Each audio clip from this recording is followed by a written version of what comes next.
नमस्कार दोस्तों, स्वागत है आप सभी का आज की हमारी खास वीडियो में। आप कल्पना कीजिए कि आप सुबह उठते हैं, अपना फ़ोन ऑन करते हैं और अचानक से आपको पता लगता है कि आपके फ़ोन से इंस्टाग्राम, फ़ेसबुक, व्हाट्सएप, यूट्यूब ये सब बंद हो गया है। कोई चैट नहीं, कोई वीडियो नहीं, कोई मीम्स नहीं, कोई रील नहीं। ये सब सुनने में आपको अजीब लगता है या लग सकता है। ठीक वैसे ही जैसे कोई आपको कहे कि अब से तुम्हारी दुनिया छोटी हो गई है। लेकिन नेपाल में यह सब हकीकत बन चुका है। नेपाल की सरकार ने 26 बड़े सोशल मीडिया ऐप्स पर बैन लगा दिया है, जिसके चलते युवा सड़कों पर उतर आए हैं। 19 लोगों की मौत हो चुकी है और 300 से ज्यादा लोग घायल हो चुके हैं और पूरे देश में इस समय कर्फ्यू लगा है। लेकिन सवाल यह है, क्या ये बैन सिर्फ सोशल मीडिया की वजह से है या इसके पीछे कोई और बड़ा राज छिपा है? क्या ये युवाओं की आवाज दबाने की कोशिश है?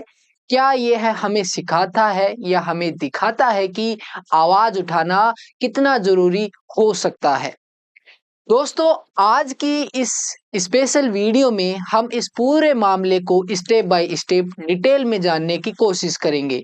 मैं हूं सचिन चौधरी और आज का हमारा एपिसोड है नेपाल ने सोशल मीडिया पर क्यों बैन लगाया और ये सिर्फ विरोध का एक कारण क्यों नहीं है, इस पर चर्चा करने वाले हैं। तो चलिए शुरू करते हैं और सबसे पहले समझते हैं कि बैन क्यों हुआ और इससे क्या समझ आता है।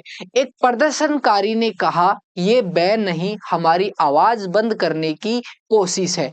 आप सोचिए, अगर हमारी आवाज बंद हो जाए तो क्या होगा? यही बात हमें सोचने पर मजबूर करती है कि आवाज दबाने से क्या होता है। अब डिटेल में जाते हैं। सबसे पहले सबसे पहले बेसिक से शुरू करते हैं और हर पॉइंट को डिटेल में समझते हैं। नेपाल एक छोटा सा देश है, हमारा पड़ोसी देश है, जहां हिमालय की खूबसूरत पहाड़ियां हैं, लेकिन अब वहां सोशल मीडिया की दुनिया बंद हो चुकी है। 4 सितंबर 2025 को नेपाल सरकार ने 26 बड़े सोशल मीडिया प्लेटफॉर्म्स पर बैन लगा दिया।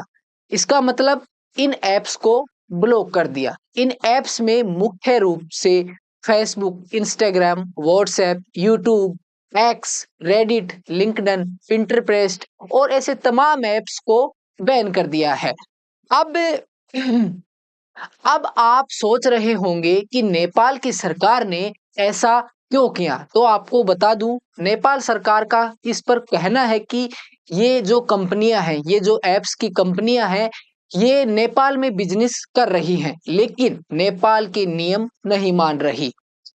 नेपाल के कम्युनिकेशन मिनिस्ट्री ने कहा कि इन एप्स को नेपाल में रजिस्टर होना चाहिए, लोकल ऑफिस खोलना चाहिए और एक कॉन्टैक्ट पर्सन रखना चाहिए। ऐसा क्यों? ताकि अगर कोई शिकायत हो, जैसे कोई फेक न्यूज़ फैल रही हो, हेट स्पीच हो रही हो या ऑनलाइन ठगी हो रही हो, तो आसानी से डील किया जा सके। सरकार कहती है कि ये एप्स टैक्स नहीं दे रही और देश की सुरक्षा के लिए भी खतरा है। ठीक उसी तरह जैसे हमारे घर में कोई मेहमान आए, लेकिन वो हमारे घर के नियम फॉलो ना करे, हमारे घर के नियम ना माने। नेपाल के प्रधानमंत्री नेपाल के प्रधानमंत्री केपी शर्मा ओली ने खुद कहा कि देश की आजादी से ऊपर कुछ नहीं है। अगर कुछ नौकरियां चली जाती हैं तो भी कानून मानना जरूरी है। सोचो, ये डायलॉग कितना पावरफुल है, लेकिन क्या ये सही है? इससे हमें समझ आता है कि नियम मानना क्यों जरूरी होता है, लेकिन क्या वो सबकी भलाई के लिए है?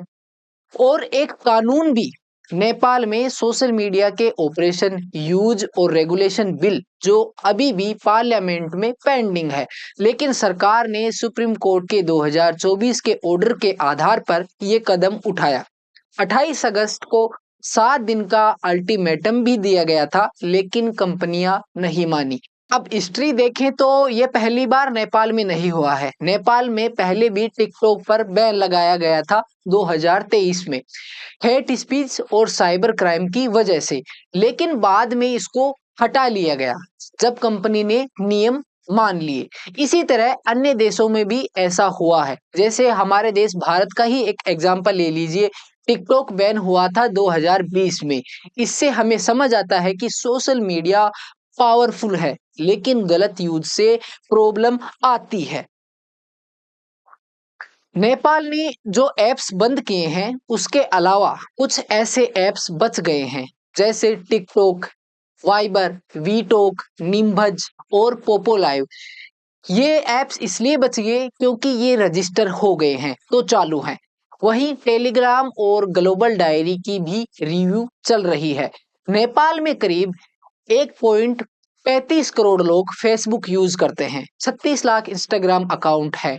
बहुत से लोग विदेश में काम करने वाले फैमिली से बात करने के लिए भी व्हाट्सएप या वाइबर का यूज करते हैं। वर्ल्ड बैंक के डाटा से पता चलता है कि नेपाल की जीडीपी का 33% रेमिटेंस से आता है, मतलब विदेश से पैसे भेजने से, और ये ऐप्स उसमें मदद करते हैं। इस बैन से टूरिज्म और बिजनेस प्रभावित हुए हैं या भविष्य में होंगे।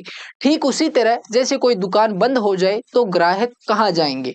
अब आते हैं विरोध पर। 7-8 सितंबर को नेपाल में बड़े बड़े प्रोटेस्ट हुए, जैसे कोई फिल्म का क्लाइमेक्स चल रहा हो। ये प्रोटेस्ट मुख्य रूप से काठमांडू में हुआ, लेकिन पोखरा और रोपनदेही जैसी जगहों पर भी फैल गया। हजारों युवा सड़कों पर उतरे, नारा लगाते हुए सोशल मीडिया पर बैन बंद करो, करप्शन बंद करो, नहीं तो सरकार बदलो। 7 सितंबर को प्रोटेस्ट शुरू हुए जब युवा ग्रुप्स जैसे हामी नेपाल ने कॉल दी।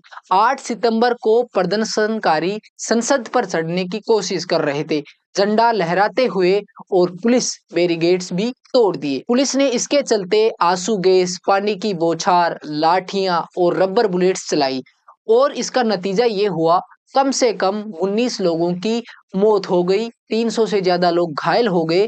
कुछ सोर्स तो यहाँ तक भी कहते हैं कि 19 नहीं बल्कि 20 मौतें हुई हैं। इस काठमांडू वाले प्रदर्शन में एक जने की मौत तो पुलिस की गोली से हुई है और दर्जनों को अस्पताल में भर्ती किया गया है। कर्फ्यू लगा दिया गया काठमांडू में रात 10 बजे तक, और सेना को भी तैनात कर दिया गया प्रेसिडेंट और प्रधानमंत्री के घरों के बाहर। एक 24 साल के स्टूडेंट यूजन राज भंडारी ने कहा, ये हम बैन से ट्रिगर हुए, लेकिन ये सिर्फ सोशल मीडिया पर बैन नहीं, नेपाल में इंस्टीट्यूशनलाइज्ड करप्शन के खिलाफ है। और 20 साल की इच्छा तुमरोक ने भी बोला, सरकार का ऑथोरिटेरियन एटीट्यूड अब नहीं चलेगा, बदलाव हमारी जनरेशन से शुरू होगा, हम लड़ेंगे।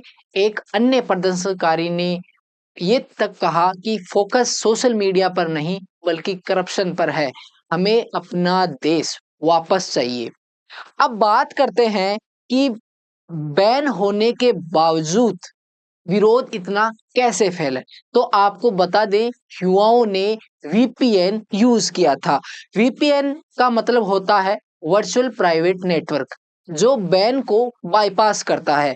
इसके अलावा टिकटॉक जैसे ऐप्स पर ट्रेंड चलाए गए, और ऑफलाइन नेटवर्क से जैसे दोस्तों को फोन करके या मीटिंग्स करके लोगों को इकट्ठा किया गया।